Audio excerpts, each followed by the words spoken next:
Hello guys, my name is Benedict Cañete from BSMA 2B.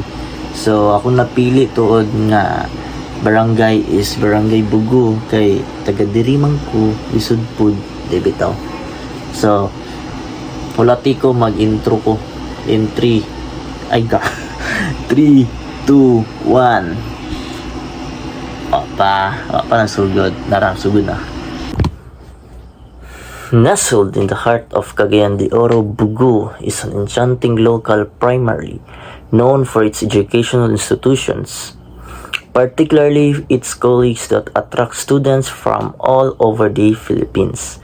This vibrant area is not just about academics, it's a melting pot of youthful energy, culture, and local traditions. As you stroll through the streets, you will find a mix of modern establishments and local shops that reflect the spirit of the community. The friendly atmosphere makes it perfect spot for tourists looking to experience the local lifestyle filled with lively conversations and cultural exchanges.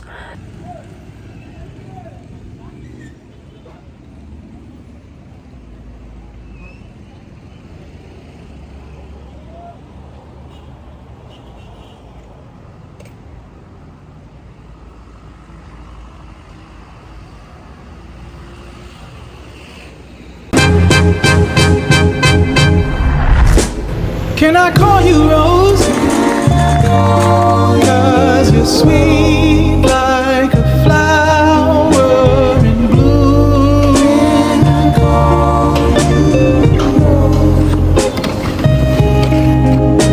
Can I call you Rose? 'Cause your fragrance takes over the room. Darling.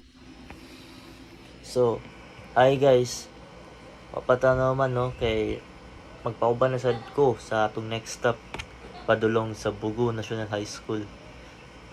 So, tara, ubani ko ninyo sa Bugo National High School. Pakiton gyapon ta mo og few clips lang kay kasugod naman gud kamulo sila klase. So, unta masabtan ra ko and nag-effort gid ko no ni adto ko dito para mapakita ang eskwelahan dito. So, ngano napili na ko ang Bugo National High School because isa ni siya sa oldest school diri sa Bugo. So, okay. So, the Bugo National High School has a story that includes a separation from Agusan National High School and the construction of a new school building. So, separation from Agusan National High School in 2010 Republic Act 9943 separated from Agusan National High School, Bugo Annex from Agusan, no? Converted into an independent national high school called Bugo National High School. So, okay. Mayor Oscar Moreno oversaw the construction of a new 4-story building with 46 classrooms. So, post ra ko mga pictures guys. Ako ra ibutang dito sa mga clips, no? Mayor Moreno was motivated to build the new school after seeing students and teachers cramped in emergency classrooms. He believed that education is the foundation of every child. So, a big salute to Mayor Moreno, no? Oscar Moreno. So, ang Bugo National High School was established by Republic Act of 9943. So, matong gingon ganiya, guys. So, actually, guys, wala kay kuy history about Bugo National High School because 1 year ako, isa raw katuig diri sa Bugo National High School nag-eskwela katurang pandemic era. So, but, big shout out lang ako ang school because nga school is pinaka-old gid siya and I know some of students kaya daghan kay kog na-meet diya mga barkada nga diya ni graduate daghan sila history and memories sa ilang mga classmates, families and friends. So that's all. Tanawa akong video ang mga clip.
tell her that I love her endlessly.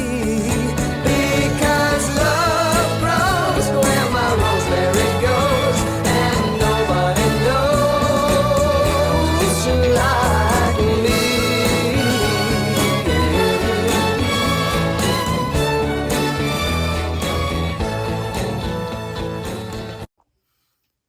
And wait, there's more.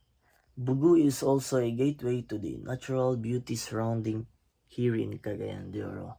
The area is blessed with lush greenery and stunning landscapes, making it an ideal starting point for outdoor adventures, from scenic hiking trails to serene rivers. Nature enthusiasts will find plenty to explore.